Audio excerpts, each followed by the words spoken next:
사람들은 힘들어요, 사는 게. 예를 들어서 직장을 다니는 사람은 퇴근하면 힘들고, 육아를 하는 사람은 육아를 하고 애를 재우고 나오면 힘들고, 자영업 하는 사람은 열심히 장사해서 집에 가면 힘들고, 안 힘든 사람이 없어요. 안 피곤한 사람이 없어요. 유치원생도 저희 애가 이제 첫째가 초등학교 4학년이고 둘째가 6살이거든요. 초등학교도 다니고 유치원도 다니고 갔다 오면 힘들대요. 유치원들도 스트레스를 받아요. 대한민국에서 사고를 생각을 하는 사람 중에서 안 힘든 사람이 없고 시간이 넘치는 사람도 없어요. 다 바쁘대요. 횡단보도를 걸을 때 뛰어다니고 지하철 갈 때 밀어가지고 타고 그렇게 바쁘다고 하고 시간이 없다고 하는데 그 사람의 삶을 쪼개보면 중간중간에 아주 많은 시간을 허비합니다. 유튜브 쇼츠를 보고 지금도 유튜브를 보고 계시죠. 인스타그램을 보고 주식을 들어가서 보고 코인이 얼마나 올랐는지 보고 네이버 기사, 연예 기사 얼마나 많은 걸 봐요. 그런데 정작 시간이 없대요. 돈 벌 시간이 없대요. 쇼핑몰 한번 해보세요. 쇼핑몰 하는 거 어렵지 않아요. 사업자 등록증 없이도 할 수 있습니다. 영상만 보고 따라 하셔도 됩니다. 근데 사람들 안 합니다. 그리고 또 돈 벌 수 있는 것들을 계속 찾죠. 예를 들어서 돈을 벌고 싶다. 그럼 주식 공부를 해야 되잖아요. 공부를 하면 원리도 알아야 되고 용어도 알아야 되는데 그런 거 필요 없어요. 추천주, 그냥 급등 코인 그런 것만 검색하면서 끊임없이 뇌를 소비시키면서 시간이 없다, 바쁘다, 돈이 없다라고 하는데 여러분 생각은 어떠신가요? 진짜 그 사람들은 시간이 없는 걸까요? 출퇴근하는 시간만 무엇인가 생산적인 걸 하더라도 책을 보든지 글을 쓰든지 영상을 뭐 만들든지 정말 할 게 많거든요. 근데 출퇴근 시간 2시간 동안 계속 웹툰 보고 유튜브 보고 쓸데없는 시간 하면서 다 허비해버리잖아요. 그리고 뇌를 다 소진시키고 회사에 옵니다. 회사에 있으면 어차피 시간만 때우면 돈을 받습니다. 대충 점심 먹고 커피 먹고 앉아서 수다 떨고 담배 피우고 왔다 갔다 하면 퇴근 시간입니다. 퇴근 시간 돼서 집에 가잖아요. 피곤해요. 그러면 이제 그 피곤하다는 거에 보상 심리로 내 자유 시간을 마음껏 쓰고 내 돈을 씁니다. 쇼핑을 하고 내일 먹을 거 쿠팡에 배송하고 그러면서 자기가 소비한 걸로 인해서 더 많은 일을 해야 되는 걸 모르는 거죠. 그래서 제가 말씀드리고 싶은 거는 모든 사람들의 시간은 다 24시간입니다. 대기업 회장님도 24시간, 헬스 트레이너도 24시간, 유튜버도 24시간, 그리고 애기도 24시간, 뭐 신생아도 24시간. 대한민국뿐만 아니라 전 세계에 있는 사람들 다 24시간을 살고 있어요. 하지만 이 사람이 오늘 어떤 시간을 보내느냐에 따라서 미래가 달라져요. 지금 저희의 삶이 뭔가 불만족스럽잖아요. 왜 불만족스럽냐면 과거에 그런 삶을 살았기 때문에 지금 불만족스러운 거예요. 근데 지금 열심히 살잖아요. 지금 시간을 잘 활용하잖아요. 그럼 미래의 삶이 바뀌어요. 하지만 대부분 사람들은 관성에 의해서 똑같이 계속 끊임없이 시간을 소비하고 에너지를 소비하고 돈을 소비하면서 미래도 그런 삶을 살 확률이 아주 높은 거죠. 그래서 항상 시간이 없다 이런 단어를 말하는 순간 진짜 시간이 없는 사람이 돼요. 그래서 저는 시간이 없다는 말을 잘 하지 않습니다. 왜? 시간이 없는 게 아니기 때문에. 내 마음이 없고 내 우선순위를 잘못 가지고 있어서 시간이 없는 것처럼 보이지 실제 하루에 24시간 다 똑같은데 왜 이 영상을 보시는 분만 시간이 없다고 생각하시나요? 그래서 시간이 없다는 말은 쓰지 마시고 시간을 만들면 됩니다. 모든 사람들의 조건은 똑같습니다. 주위에 사기당한 사람들이 꽤 많이 있거든요. 저희야 잘 모르는 것 같이 느껴지지만 이제 말을 잘 안 해요. 사기당한다는 것은 뭔가 자기의 부족함과 연약함처럼 느껴지기 때문에 말을 하지 않지만 저는 불특정 다수한테 많은 메일을 받잖아요. 근데 메일을 받을 때 정말 많은 확률로 처음 소개가 사기를 당했습니다 라는 문장으로 시작이 됩니다. 그리고 제목도 비슷해요. 왜 저런 사람들은 30대든 40대든 50대든 60대든 나이와 상관없이 성별과 상관없이 직장이 있고 없고 상관없이 그냥 사기를 당해요. 근데 왜 사기를 당할 수밖에 없냐면 가난할수록 극단적인 값을 선택합니다. 예를 들어서 100만 원밖에 없는 사람이에요. 그럼 100만 원 있는 사람이 사기를 당해도 100만 원이 없어지는 거잖아요. 근데 이 100만 원을 투자를 잘해서 만약에 100배를 벌어줄 수 있다고 해요. 그럼 1억이에요. 근데 가난한 사람들은 어차피 극단적이기 때문에 0원이 되느냐 1억이 되느냐 선택을 하거든요. 어차피 100만 원 있어봤자 내 인생 바뀌지도 않고 차를 살 수 있는 것도 아니고 집을 살 수 있는 것도 아니고 해외여행 갈 수도 있는 것도 아니고 아무것도 할 게 없잖아요. 그러면 이 100만 원을 그냥 극단적으로 0이 되던가 1억이 되는가 선택할 때 1억을 선택하거든요. 그럼 이런 분들한테 사기꾼들이 접근합니다. 사기꾼들은 후각이 아주 뛰어나요. 얼마나 후각이 뛰어나냐면 저 사람의 돈에 대한 뭔가 결핍과 갈증이 있다 하면 냄새로 맡습니다. 저 멀리 1km 넘고 아니 부산에서 서울에도 냄새를 맡습니다. 그리고 사기꾼들은 접근합니다. 저 사람이 돈에 대한 욕심이 드러날수록 더 냄새가 강합니다. 그럼 사기꾼들이 접근하죠. 사기꾼들도 똑똑해요. 바로 오자마자 저 사기꾼입니다 해서 막 투자하세요라고 절대 하지 않아요. 미끼를 줍니다. 그 미끼는 월 1%. 투자한 금액이 월 1%면 1년이면 12%거든요. 그러면 내가 은행에 넣어봤자 1년 지나면 3%, 4%예요. 하지만 이 나한테 제안을 해주신 분은 한 달에 1%, 1년에 12%예요. 그럼 생각해 보는 거죠. 1,000만 원? 1,000만 원 은행에 넣어봤자 어차피 1년에 30만 원인데 여기에 투자하면 한 달에 10만 원이 이자가 되네?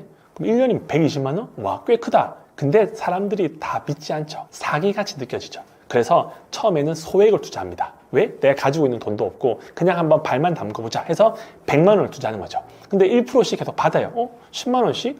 월세 받는 느낌이 들어요. 뭔가 부자가 됐고 투자를 잘하는 사람처럼 느껴지거든요. 그렇게 6개월 동안 매달 1%씩 받아요.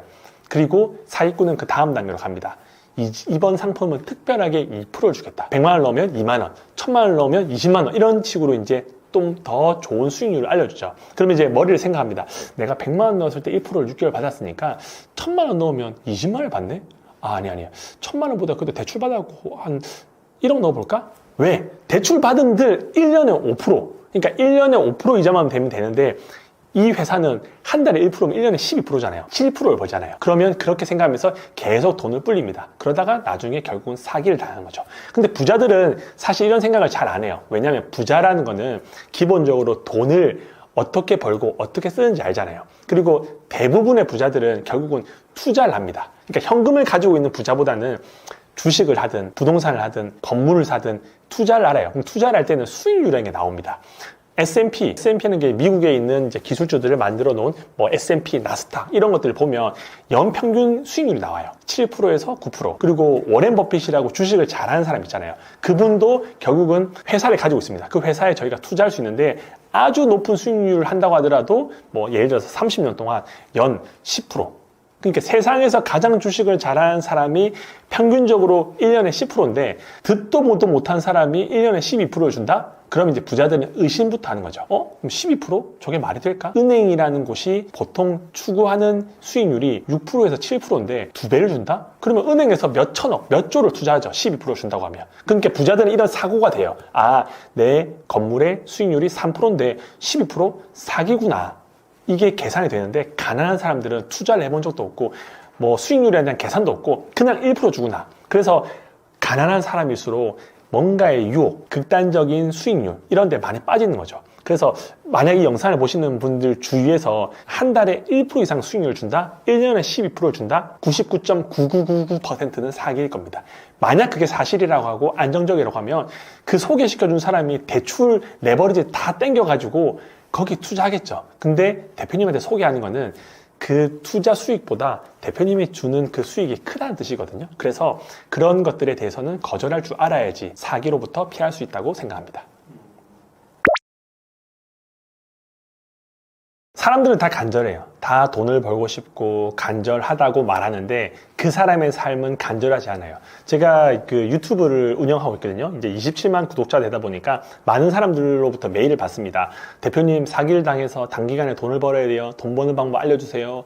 대표님 저 쇼핑몰로 해서 월 1,000만 원 벌고 싶은데 어떻게 하면 돼요? 정말 너무너무 간절합니다. 그리고 이혼을 해서 제가 월세에 살고 있고 대부업자들한테 계속 이제 독촉당하고 있는데 진짜 너무너무 잘하고 싶은데 어떻게 할지 모르겠어요. 대표님 집에 가서 직접 배우면서 청소하면서 제가 진짜 다마고치로 키워주세요. 이런 메일들을 정말 많이 받거든요.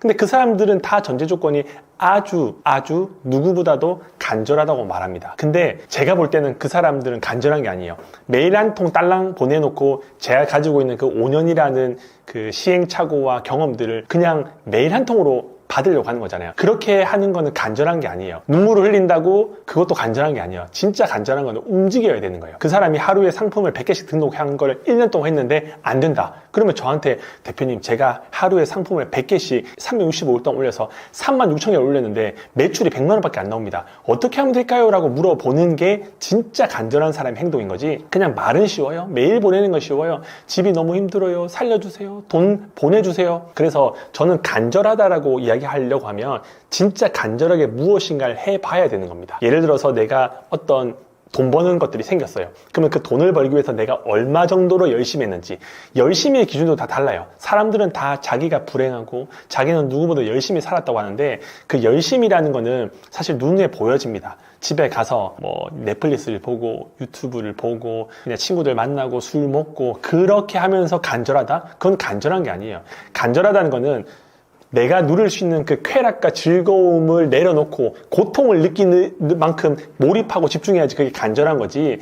그냥 메일, 카톡, 전화 단순하게 이런 걸로 간절합니다라고 어필하기에는 그 간절의 농도가 너무 적습니다. 그래서 저는 메일을 받을 때 그 사람의 히스토리를 보면서 물론 힘든 상황이 있죠. 어렵죠. 근데 그 힘들고 어렵다고 간절한 건 아니거든요. 간절하려고 하면 무조건 행동, 근거가 나와야 되는데 저에게 그렇게 수천 명이 메일을 보냈는데 정말 간절하게 무엇인가를 하고 저한테 연락 준 사람은 아무도 없었습니다. 단순하게 그냥 돈을 벌고 싶은 그 간절함만 있었던 거죠. 그래서 그런 것들은 실제로 간절한 게 아니라고 생각합니다.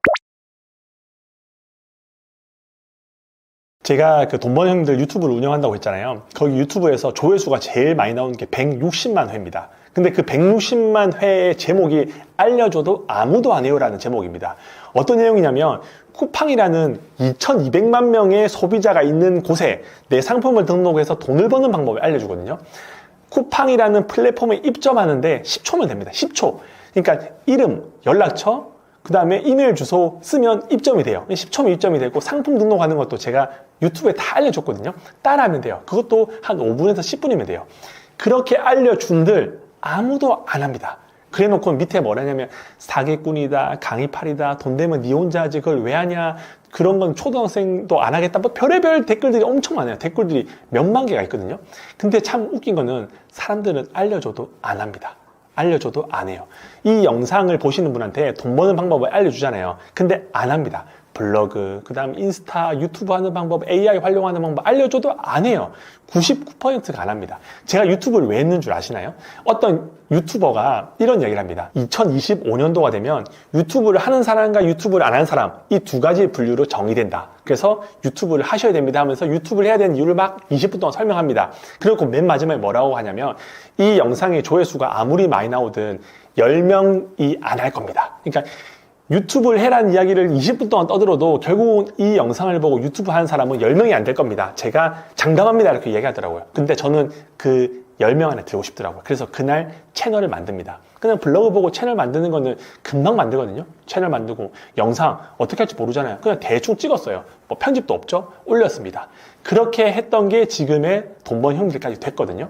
그러니까 사람들은 다 머리로는 알아요. 머리가 이만해요. 뭐 주식에 대한 이야기 알죠? 얼마나 유튜브 많이 봤습니까? 코인도 알고 부동산도 알고 어떻게 굴러가는지 다 알아요. 하지만 아는 거랑 하는 건 다르거든요. 그래서 사람들한테 뭔가를 알려줘도 그걸 신뢰하고 믿고 한번 해보고 안 되면 그때 안 된다고 해야 되는데 하지도 않고 무조건 안 된대요. 그냥 무조건 안 된대요. 그리고 실제로 한 사람들은 댓글을 달지 않습니다. 왜? 돈 번다고 바쁘잖아요.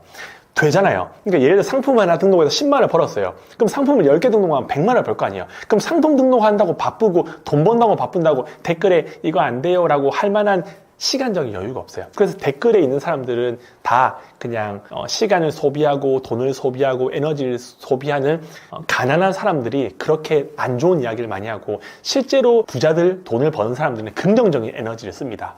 내가 더 성장할 수 있고 내가 배울 수 있고 내 호르몬이 좋아지는 방향으로 쓰지 막 악플을 달면서 그렇게 시간과 에너지를 쓰지 않아요. 그래서 알려줘도 아무도 안 한다는 영상을 보면 그걸 보고 열받아야 돼요. 나는 할 건데 한번 두고 봐. 내가 해서 돈 벌어서 너 한번 찾아갈게. 이런 마인드로 해야 되는데 보고 넘기고 보고 넘기고 이거 안 돼. 이거 레드오션이야. 끝물이야. 야 알리테무가 지금 완전 뭐 1,000원짜리 2,000원짜리 파는데 쿠팡에서 물건 판다고? 에이 말도 안 돼. 그게 될 것 같아? 네이버도 망했어. 이렇게 하시는데 저희가 벌려고 하는 돈이 몇 조가 아니잖아요. 벌어봤자 100만 원에서 200만 원. 그거는 알리테무 할아버지 할머니 손자 다 와도 내 한 사람 100만 원에서 200만 원 버는 돈은 2024년이 아닌 2025년이 아닌 2030년, 2040년에도 내 한 사람 돈 버는 거는 블로그가 됐든 인스타 됐든 유튜브가 됐든 뭐 새로 나온 스레드가 됐든 뭐가 됐든 내 돈 버는 데는 아무 상관이 없어요. 그래서 그런 것들을 보고 안 된다 하기 전에 한 번이라도 해보고 욕을 하면 좋을 것 같습니다.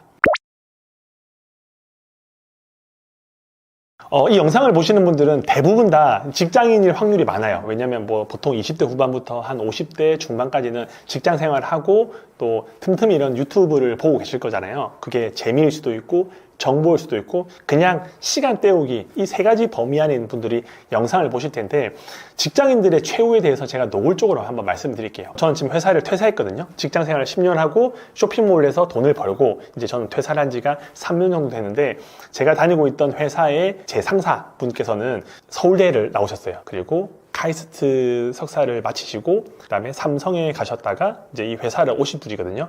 누군가 볼 때는 완전 엘리트예요. 서울대, 카이스트, 삼성, 그리고 이 회사, 이 분인데 이분이 이렇게 스펙이 좋고 똑똑하고 머리가 좋은데 돈을 잘 벌까요? 직장에 들어가는 순간 내가 아무리 뛰어나도 결국은 월급쟁이입니다. 한 달에 버는 급여가 누구는 300이죠. 근데 능력이 뛰어난 사람은 한 600에서 700 정도 받습니다. 근데 600에서 700이 많은 것처럼 보이잖아요. 300만 원 버는 사람한테는 와, 내가 한 달에 600, 700 미쳤다라고 하는데, 자녀를 키우잖아요. 자녀가 2명이나 3명이나 키우고 학비를 내고 옷을 사주고 밥을 먹이고 그리고 한 번씩 여행도 가고, 그리고 대학교 되면 이제 학비도 내줘야 되죠. 그리고 책값이나 기숙사비나 이렇게 내면 한 달 600만 원을 가지고 내가 가지고 있는 집에 대해서 대출이자 내고 애들 키우고 한다는 게 정말 빠듯합니다. 내가 아무리 대단한 서울대, 카이스트, 삼성을 나온들 600만 원, 700만 원을 세후 통장에 찍히든 결국은 돈이 부족한 순간이 옵니다. 왜냐하면 그 정도의 수입을 받는 사람들은 그 정도의 지출을 하시거든요. 그리고 그런 사람들을 만나게 돼요. 그러면 600만 원, 700만 원, 800만 원인데 끝없이 직장이 올라가나요? 직장인들은 연봉 협상형을 합니다. 보통 시장이 성장하는 물가에 맞춰서 작게는 3%, 많게는 5%. 진짜 이 사람이 잘한다? 그럼 뭐 한 10% 되겠죠. 그러면 300만 원 받는 사람이 10% 늘고 10% 늘고 그렇게 매년 10% 늘 수는 없겠지만 그렇게 한들 끝이 뭡니까요? 끝은 정해져 있어요. 끝은 결국은 버림을 받던가 잘리는 거. 두 가지밖에 없어요. 나이가 많아서 나오든 능력이 없어서 나오든 회사는 언젠가는 헤어질 곳이에요. 내가 아무리 충성을 다하고 간이고 쓸개고 다 빼놓더라도 시간이 지나서 이 사람의 가치가 쓸모 없어지고 더 뛰어난 인재가 낮은 급여로 일을 할 수 있다고 하면 이 사람은 버림을 받습니다. 그럼 버림받으면 어디로 갈까요? 할 수 있는 게 있을까요? 회사에 있어야지 부장이고 이사고 사장이지, 밖에 나오면 그냥 나이든 동네 아저씨밖에 안 돼요. 할 수 있는 것들도 많이 없어요. 그런데 젊을 때부터 무엇인가 회사가 아닌 내가 돈을 벌 수 있는 거리를 만들잖아요. 그러면 회사가 없어져도 내 스스로의 능력으로 벌 수 있는데, 회사에 의존해서 버는 직장인들의 최후는 정해져 있습니다. 그냥 끝나고 스스로 이제 외롭게 돈을 벌 수 있는 걸 마련해야 되는데, 배운 게 도둑질이라고 직장 생활 20, 30년 하잖아요. 그러면 뇌가, 내 몸이 그냥 월급쟁이에 맞춰져 있어요. 새로운 걸 할 수도 없고 할 수 있는 것도 없어요. 그런 사람들은 대부분 다 누군가의 제안과 누군가의 요청에 의해서 사기를 당한 경우가 상당히 많이 있죠.